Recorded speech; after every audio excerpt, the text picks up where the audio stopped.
Edgar Allan Poe's Dark Tales. The Domain of Arnheim, by Edgar Allan Poe.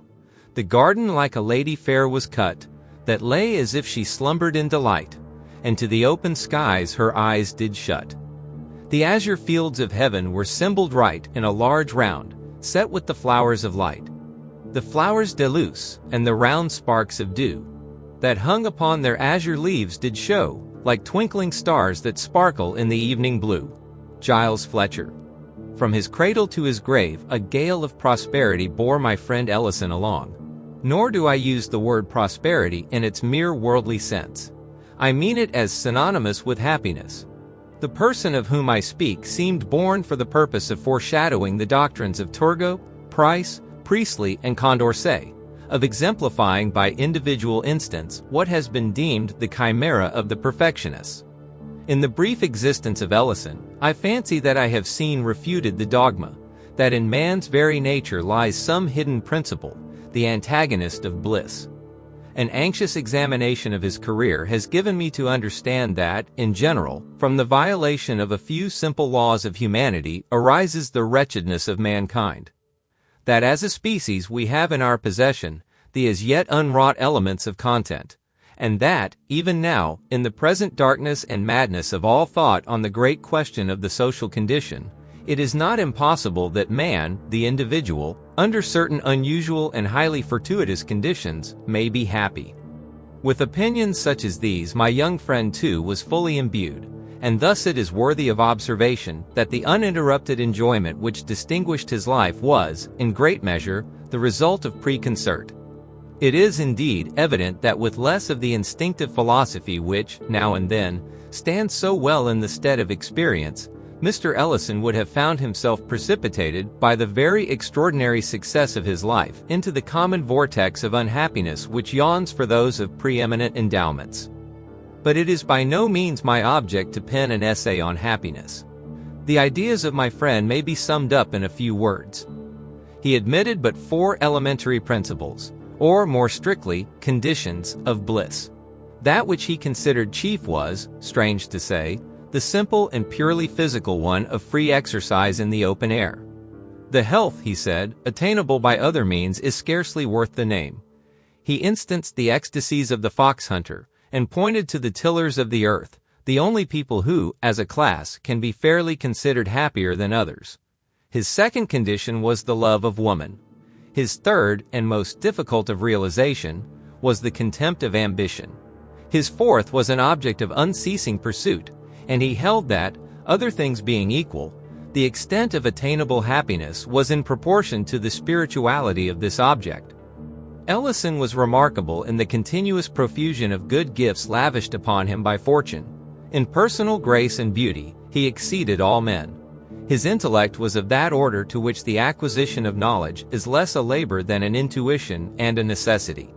His family was one of the most illustrious of the empire.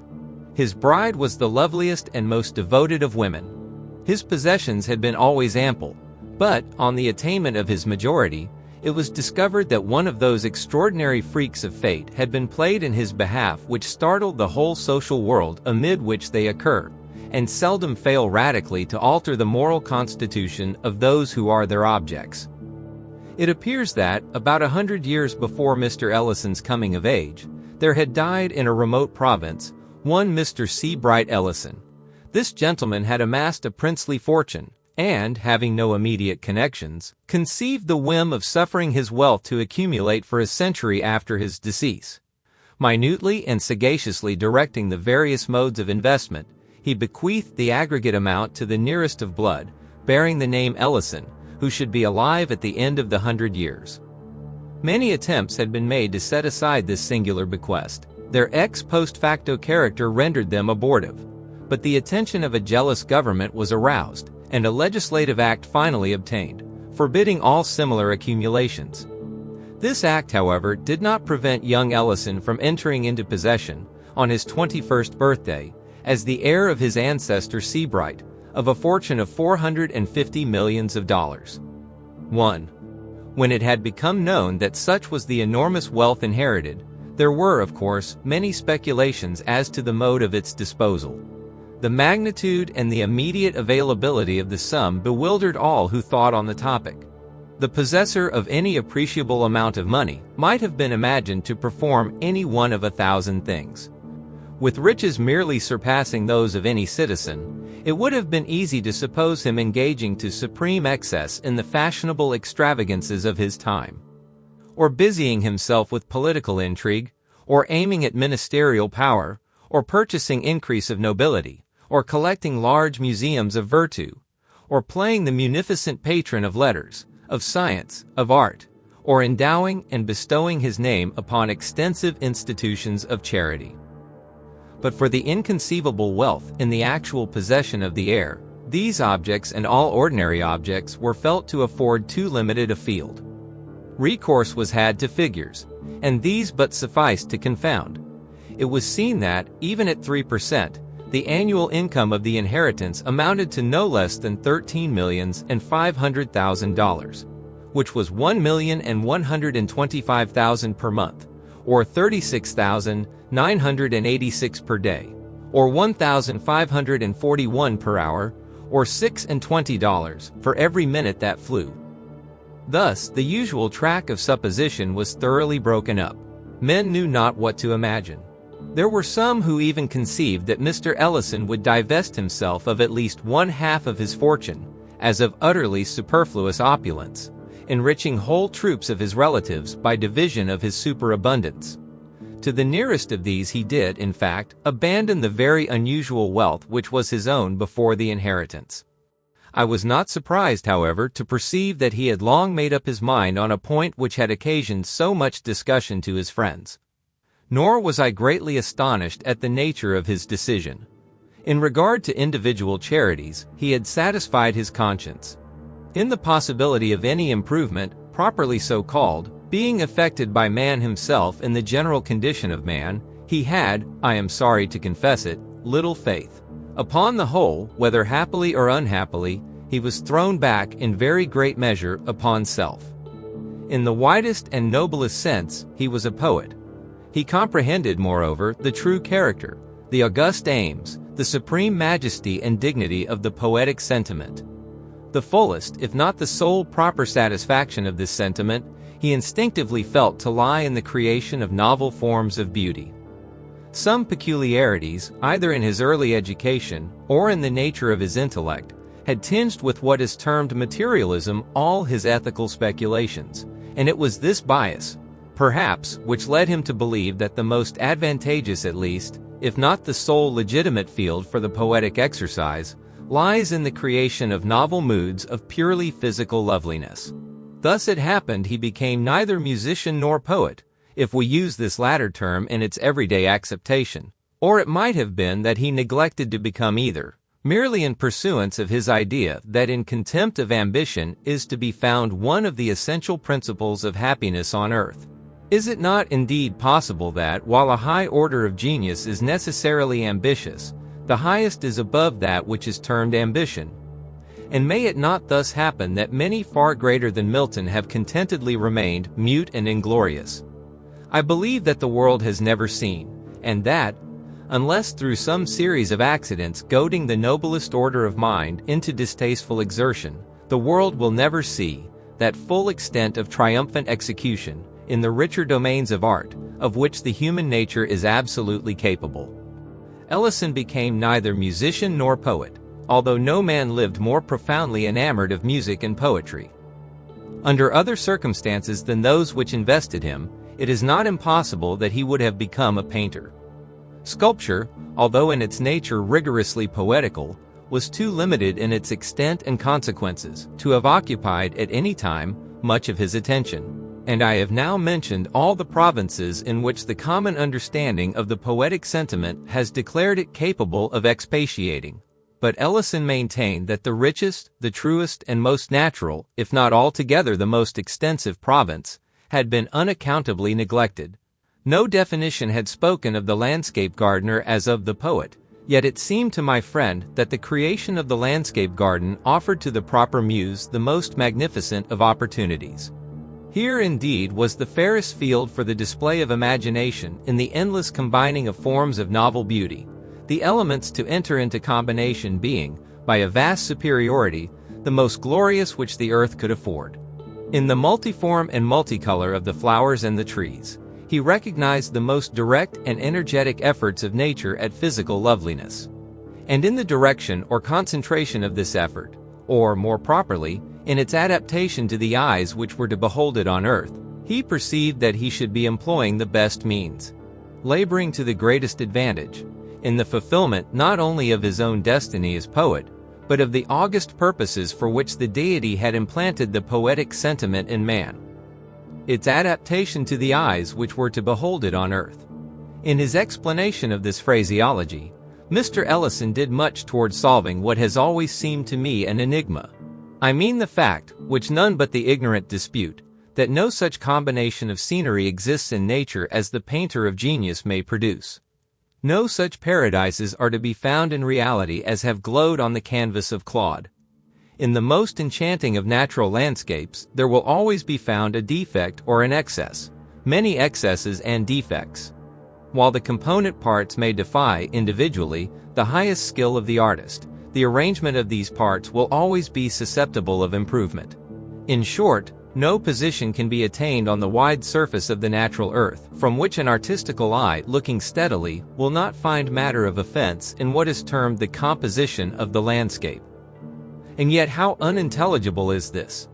In all other matters we are justly instructed to regard nature as supreme. With her details we shrink from competition. Who shall presume to imitate the colors of the tulip, or to improve the proportions of the lily of the valley? The criticism which says, of sculpture or portraiture, that here nature is to be exalted or idealized rather than imitated, is in error. No pictorial or sculptural combinations of points of human loveliness do more than approach the living and breathing beauty. In landscape alone is the principle of the critic true, and, having felt its truth here, it is but the headlong spirit of generalization which has led him to pronounce it true throughout all the domains of art. Having, I say, felt its truth here, for the feeling is no affectation or chimera. The mathematics afford no more absolute demonstrations than the sentiments of his art yields the artist. He not only believes but positively knows that such and such apparently arbitrary arrangements of matter constitute and alone constitute the true beauty. His reasons, however, have not yet been matured into expression. It remains for a more profound analysis than the world has yet seen, fully to investigate and express them. Nevertheless, he is confirmed in his instinctive opinions by the voice of all his brethren. Let a composition be defective, let an emendation be wrought in its mere arrangement of form, let this emendation be submitted to every artist in the world, by each will its necessity be admitted. And even far more than this, in remedy of the defective composition, each insulated member of the fraternity would have suggested the identical emendation.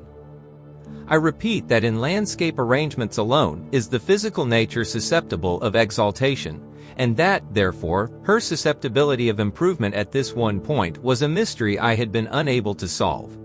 My own thoughts on the subject had rested in the idea that the primitive intention of nature would have so arranged the earth's surface as to have fulfilled at all points man's sense of perfection in the beautiful, the sublime, or the picturesque, but that this primitive intention had been frustrated by the known geological disturbances of form and color grouping, in the correction or allaying of which lies the soul of art. The force of this idea was much weakened, however, by the necessity which it involved of considering the disturbances abnormal and unadapted to any purpose. It was Ellison who suggested that they were prognostic of death. He thus explained: admit the earthly immortality of man to have been the first intention. We have then the primitive arrangement of the earth's surface adapted to his blissful estate, as not existent but designed. The disturbances were the preparations for his subsequently conceived deathful condition. Now, said my friend, what we regard as exaltation of the landscape may be really such, as respects only the moral or human point of view. Each alteration of the natural scenery may possibly affect a blemish in the picture, if we can suppose this picture viewed at large, in mass, from some point distant from the earth's surface, although not beyond the limits of its atmosphere. It is easily understood that what might improve a closely scrutinized detail may at the same time injure a general or more distantly observed effect. There may be a class of beings, human once, but now invisible to humanity, to whom, from afar, our disorder may seem order, our unpicturesqueness picturesque. In a word, the earth angels, for whose scrutiny more especially than our own, and for whose death refined appreciation of the beautiful, may have been set in array by God the wide landscape gardens of the hemispheres. In the course of discussion, my friend quoted some passages from a writer on landscape gardening, who has been supposed to have well treated his theme. There are properly but two styles of landscape gardening, the natural and the artificial. One seeks to recall the original beauty of the country, by adapting its means to the surrounding scenery, cultivating trees in harmony with the hills or plain of the neighboring land, detecting and bringing into practice those nice relations of size, proportion, and color which, hid from the common observer, are revealed everywhere to the experienced student of nature. The result of the natural style of gardening is seen rather in the absence of all defects and incongruities, in the prevalence of a healthy harmony and order, than in the creation of any special wonders or miracles. The artificial style has as many varieties as there are different tastes to gratify. It has a certain general relation to the various styles of building. There are the stately avenues and retirements of Versailles, Italian terraces, and a various mixed Old English style, which bears some relation to the domestic Gothic or English Elizabethan architecture. Whatever may be said against the abuses of the artificial landscape gardening, a mixture of pure art in a garden scene adds to it a great beauty. This is partly pleasing to the eye, by the show of order and design, and partly moral. A terrace, with an old moss-covered balustrade, calls up at once to the eye the fair forms that have passed there in other days. The slightest exhibition of art is an evidence of care and human interest. From what I have already observed, said Ellison, you will understand that I reject the idea, here expressed, of recalling the original beauty of the country. The original beauty is never so great as that which may be introduced. Of course, everything depends on the selection of a spot with capabilities. What is said about detecting and bringing into practice nice relations of size, proportion, and color is one of those mere vaguenesses of speech which serve to veil inaccuracy of thought. The phrase quoted may mean anything, or nothing, and guides in no degree.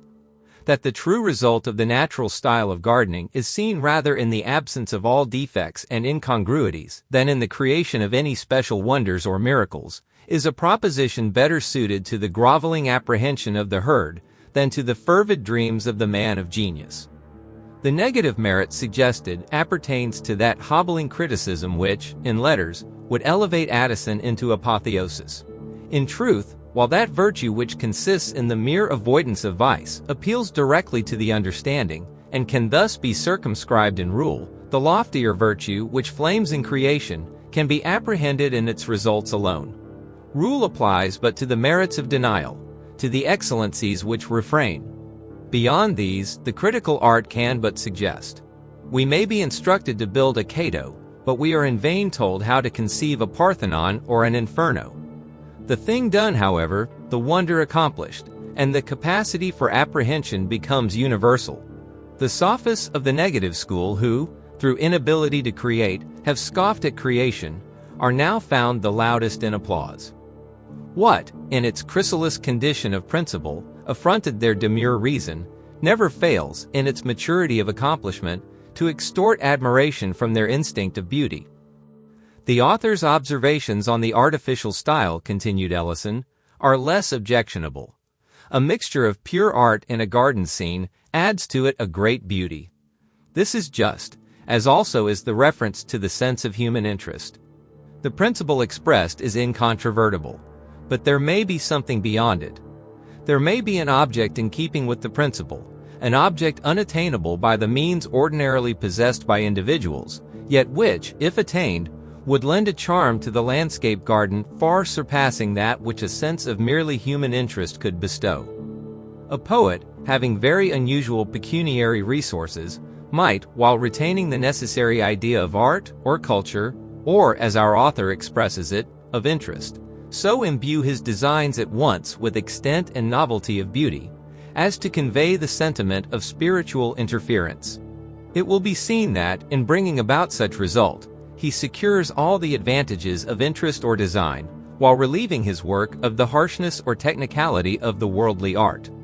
In the most rugged of wildernesses, in the most savage of the scenes of pure nature, there is apparent the art of a creator, yet this art is apparent to reflection only. In no respect has it the obvious force of a feeling. Now let us suppose this sense of the almighty design to be one step depressed, to be brought into something like harmony or consistency with the sense of human art, to form an intermedium between the two. Let us imagine, for example, a landscape whose combined vastness and definitiveness, whose united beauty, magnificence, and strangeness shall convey the idea of care, or culture, or superintendence, on the part of being superior, yet akin to humanity. Then the sentiment of interest is preserved, while the art intervolved is made to assume the air of an intermediate or secondary nature, a nature which is not God, nor an emanation from God, but which still is nature in the sense of the handiwork of the angels that hover between man and God. It was in devoting his enormous wealth to the embodiment of a vision such as this, in the free exercise in the open air ensured by the personal superintendence of his plans, in the unceasing object which these plans afforded, in the high spirituality of the object, in the contempt of ambition which it enabled him truly to feel, in the perennial springs with which it gratified, without possibility of satiating, that one master passion of his soul, the thirst for beauty. Above all, it was in the sympathy of a woman, not unwomanly, whose loveliness and love enveloped his existence in the purple atmosphere of paradise, that Ellison thought to find and found exemption from the ordinary cares of humanity, with a far greater amount of positive happiness than ever glowed in the rapt daydreams of de Stael. I despair of conveying to the reader any distinct conception of the marvels which my friend did actually accomplish. I wish to describe, but am disheartened by the difficulty of description, and hesitate between detail and generality. Perhaps the better course will be to unite the two in their extremes. Mr. Ellison's first step regarded, of course, the choice of a locality, and scarcely had he commenced thinking on this point, when the luxuriant nature of the Pacific Islands arrested his attention. In fact, he had made up his mind for a voyage to the South Seas, when a night's reflection induced him to abandon the idea. "Were I misanthropic," he said, "such a locale would suit me. The thoroughness of its insulation and seclusion, and the difficulty of ingress and egress, would in such case be the charm of charms. But as yet I am not Timon. I wish the composure but not the depression of solitude. There must remain with me a certain control over the extent and duration of my repose. There will be frequent hours in which I shall need, too, the sympathy of the poetic in what I have done. Let me seek, then, a spot not far from a populous city, whose vicinity also will best enable me to execute my plans." In search of a suitable place so situated, Ellison traveled for several years, and I was permitted to accompany him. 1,000 spots with which I was enraptured he rejected without hesitation, for reasons which satisfied me, in the end, that he was right. We came at length to an elevated tableland of wonderful fertility and beauty, affording a panoramic prospect very little less in extent than that of Etna, and, in Ellison's opinion as well as my own, surpassing the far-famed view from that mountain in all the true elements of the picturesque. "I am aware," said the traveler, as he drew a sigh of deep delight after gazing on this scene entranced for nearly an hour, "I know that here, in my circumstances, 9/10 of the most fastidious of men would rest content. This panorama is indeed glorious, and I should rejoice in it but for the excess of its glory. The taste of all the architects I have ever known leads them, for the sake of prospect, to put up buildings on hilltops. The error is obvious. Grandeur in any of its moods, but especially in that of extent, startles, excites, and then fatigues, depresses.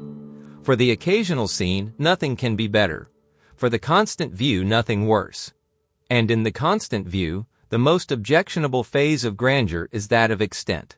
The worst phase of extent, that of distance. It is at war with the sentiment and with the sense of seclusion. the sentiment and sense which we seek to humor in retiring to the country. In looking from the summit of a mountain, we cannot help feeling abroad in the world. The heartsick avoid distant prospects as a pestilence. It was not until toward the close of the 4th year of our search that we found a locality with which Ellison professed himself satisfied. It is, of course, needless to say where was the locality. The late death of my friend, in causing his domain to be thrown open to certain classes of visitors, has given to Arnheim a species of secret and subdued if not solemn celebrity, similar in kind, although infinitely superior in degree, to that which so long distinguished Fonthill. The usual approach to Arnheim was by the river. The visite left the city in the early morning. During the forenoon he passed between shores of a tranquil and domestic beauty, on which grazed innumerable sheep, their white fleeces spotting the vivid green of rolling meadows. By degrees the idea of cultivation subsided into that of merely pastoral care. This slowly became merged in a sense of retirement, this again in a consciousness of solitude. As the evening approached, the channel grew more narrow, the banks more and more precipitous, and these latter were clothed in richer, more profuse and more somber foliage. The water increased in transparency. The stream took 1,000 turns, so that at no moment could its gleaming surface be seen for a greater distance than a furlong. At every instant the vessel seemed imprisoned within an enchanted circle, having insuperable and impenetrable walls of foliage, a roof of ultramarine satin, and no floor. The keel balancing itself with admirable nicety on that of a phantom bark which, by some accident having been turned upside down, floated in constant company with the substantial one, for the purpose of sustaining it. The channel now became a gorge, although the term is somewhat inapplicable, and I employ it merely because the language has no word which better represents the most striking, not the most distinctive feature of the scene. The character of gorge was maintained only in the height and parallelism of the shores. It was lost altogether in their other traits. The walls of the ravine, through which the clear water still tranquilly flowed, arose to an elevation of 100 and occasionally of 150 feet, and inclined so much toward each other as, in a great measure, to shut out the light of day, while the long plume-like moss which depended densely from the intertwining shrubberies overhead, gave the whole chasm an air of funereal gloom. The windings became more frequent and intricate, and seemed often as if returning in upon themselves, so that the voyager had long lost all idea of direction. He was, moreover, enwrapped in an exquisite sense of the strange. The thought of nature still remained, but her character seemed to have undergone modification. There was a weird symmetry, a thrilling uniformity, a wizard propriety in these her works. Not a dead branch, not a withered leaf, not a stray pebble, not a patch of the brown earth was anywhere visible. The crystal water welled up against the clean granite, or the unblemished moss, with a sharpness of outline that delighted while it bewildered the eye. Having threaded the mazes of this channel for some hours, the gloom deepening every moment, a sharp and unexpected turn of the vessel brought it suddenly, as if dropped from heaven, into a circular basin of very considerable extent when compared with the width of the gorge. It was about 200 yards in diameter, and girt in at all points but one, that immediately fronting the vessel as it entered, by hills equal in general height to the walls of the chasm, although of a thoroughly different character. Their sides sloped from the water's edge at an angle of some 45 degrees, and they were clothed from base to summit, not a perceptible point escaping, in a drapery of the most gorgeous flower blossoms, scarcely a green leaf being visible among the sea of odorous and fluctuating color. This basin was of great depth, but so transparent was the water that the bottom, which seemed to consist of a thick mass of small round alabaster pebbles, was distinctly visible by glimpses, that is to say, whenever the eye could permit itself not to see, far down in the inverted heaven, the duplicate blooming of the hills. On these latter there were no trees, nor even shrubs of any size. The impressions wrought on the observer were those of richness, warmth, color, quietude, uniformity, softness, delicacy, daintiness, voluptuousness, and a miraculous extremeness of culture that suggested dreams of a new race of fairies, laborious, tasteful, magnificent and fastidious. But as the eye traced upward the myriad-tinted slope, From its sharp junction with the water to its vague termination amid the folds of overhanging cloud, it became, indeed, difficult not to fancy a panoramic cataract of rubies, sapphires, opals, and golden onyxes, rolling silently out of the sky.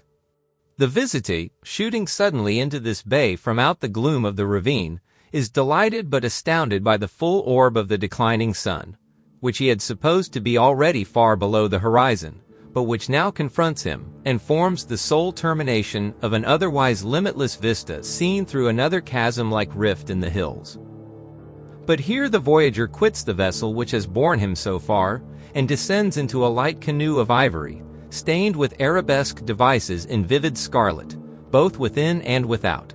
The poop and beak of this boat arise high above the water, with sharp points, so that the general form is that of an irregular crescent. It lies on the surface of the bay with the proud grace of a swan. On its ermined floor reposes a single feathery paddle of satinwood, but no oarsman or attendant is to be seen. The guest is bidden to be of good cheer, that the fates will take care of him. The larger vessel disappears, and he is left alone in the canoe, which lies apparently motionless in the middle of the lake. While he considers what course to pursue, however, he becomes aware of a gentle movement in the ferry bark. It slowly swings itself around until its prow points toward the sun. It advances with a gentle but gradually accelerated velocity, while the slight ripples it creates seem to break about the ivory sides in divinest melody, seem to offer the only possible explanation of the soothing yet melancholy music, for whose unseen origin the bewildered voyager looks around him in vain. The canoe steadily proceeds, and the rocky gate of the vista is approached, so that its depths can be more distinctly seen. To the right arise a chain of lofty hills rudely and luxuriantly wooded. It is observed, however, that the trait of exquisite cleanness where the bank dips into the water still prevails. There is not one token of the usual river debris. To the left, the character of the scene is softer and more obviously artificial. Here the bank slopes upward from the stream in a very gentle ascent, forming a broad sward of grass of a texture resembling nothing so much as velvet, and of a brilliancy of green, which would bear comparison with the tint of the purest emerald. This plateau varies in width from 10 to 300 yards, reaching from the riverbank to a wall, 50 feet high, which extends in an infinity of curves but following the general direction of the river, until lost in the distance to the westward. This wall is of one continuous rock, and has been formed by cutting perpendicularly the once rugged precipice of the stream's southern bank, but no trace of the labor has been suffered to remain. The chiseled stone has the hue of ages and is profusely overhung and overspread with the ivy, the coral honeysuckle, the eglantine, and the clematis. The uniformity of the top and bottom lines of the wall is fully relieved by occasional trees of gigantic height, growing singly or in small groups, both along the plateau and in the domain behind the wall, but in close proximity to it, so that frequent limbs, of the black walnut especially, reach over and dip their pendant extremities into the water. Farther back within the domain, the vision is impeded by an impenetrable screen of foliage. These things are observed during the canoe's gradual approach to what I have called the gate of the vista. On drawing nearer to this, however, its chasm-like appearance vanishes. A new outlet from the bay is discovered to the left, in which direction the wall is also seen to sweep, still following the general course of the stream. Down this new opening the eye cannot penetrate very far, for the stream, accompanied by the wall, still bends to the left, until both are swallowed up by the leaves. The boat, nevertheless, glides magically into the winding channel, and here the shore opposite the wall is found to resemble that opposite the wall in the straight vista. Lofty hills, rising occasionally into mountains, and covered with vegetation in wild luxuriance, still shut in the scene. Floating gently onward, but with a velocity slightly augmented, the voyager, after many short turns, finds his progress apparently barred by a gigantic gate or rather door of burnished gold, elaborately carved and fretted, and reflecting the direct rays of the now fast-sinking sun, with an effulgence that seems to wreath the whole surrounding forest in flames. This gate is inserted in the lofty wall, which here appears to cross the river at right angles. In a few moments, however, it is seen that the main body of the water still sweeps in a gentle and extensive curve to the left, the wall following it as before, while a stream of considerable volume, diverging from the principal one, makes its way with a slight ripple under the door, and is thus hidden from sight. The canoe falls into the lesser channel and approaches the gate. Its ponderous wings are slowly and musically expanded. The boat glides between them and commences a rapid descent into a vast amphitheater entirely begirt with purple mountains, whose bases are laved by a gleaming river throughout the full extent of their circuit. Meantime, the whole paradise of Arnheim bursts upon the view. There is a gush of entrancing melody, there is an oppressive sense of strange sweet odor, there is a dreamlike intermingling to the eye of tall, slender eastern trees, bosky shrubberies, flocks of golden and crimson birds, lily-fringed lakes, meadows of violets, tulips, poppies, hyacinths, and tuberoses, long intertangled lines of silver streamlets, and, upspringing confusedly from amid all, a mass of semi-Gothic, semi-Saracenic architecture, sustaining itself as if by miracle in mid-air, glittering in the red sunlight with 100 oriels, minarets, and pinnacles, and seeming the phantom handiwork, conjointly, of the sylphs, of the fairies, of the genii, and of the gnomes. An incident, similar in outline to the one here imagined, occurred not very long ago in England. The name of the fortunate heir was Thelison. I first saw an account of this matter in the tour of Prince Puckler Muscow, who makes the sum inherited 90 millions of pounds, and justly observes that, in the contemplation of so vast a sum, and of the services to which it might be applied, there is something even of the sublime. To suit the views of this article, I have followed the prince's statement, although a grossly exaggerated one. The germ, and in fact, the commencement of the present paper was published many years ago, previous to the issue of the first number of Sue's admirable Juif Errant, which may possibly have been suggested to him by Muscow's account.